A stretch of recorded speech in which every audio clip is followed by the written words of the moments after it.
આજકાલ કેટલાક ગાયકો, કેટલાક જાગરિયાઓ અને કેટલાક ભુવાજીઓ આપણી માતાજીના નામની આગળ ચોક્કસ પ્રકારના વિશેષણો વાપરતા થઈ ગયા છે.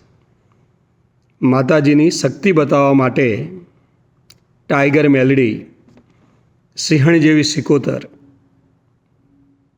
કિંગ ચેહર, ગોગા સરકાર, આવા બધા શબ્દો તમે પણ સાંભળ્યા હશે, ગાડીઓની પાછળ વાંચ્યા હશે.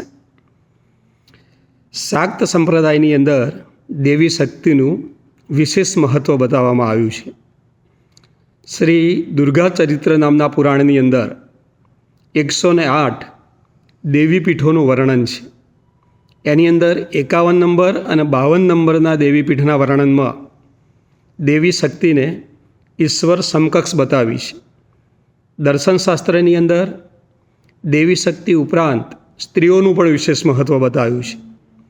તો શાક્ત મહાભાગવત એ નામના પુરાણની અંદર બહુ ઝીણવટપૂર્વક દેવી શક્તિનું વર્ણન કરવી, સનાતન સંપ્રદાયનો એક પ્રવાહ દેવી શક્તિ પણ છે એ રીતે એનો આખો ઉલ્લેખ છે.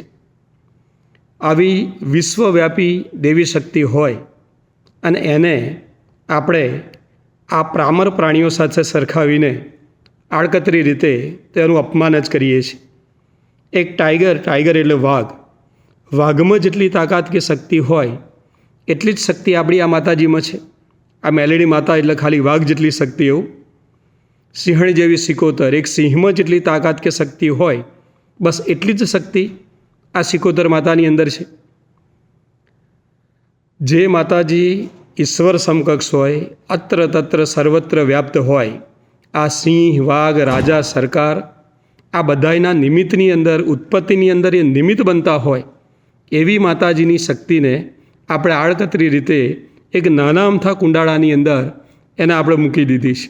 આવા બધા શબ્દો કહીને, આવા બધા શબ્દો વાપરી, આનો કોઈ અર્થ નથી.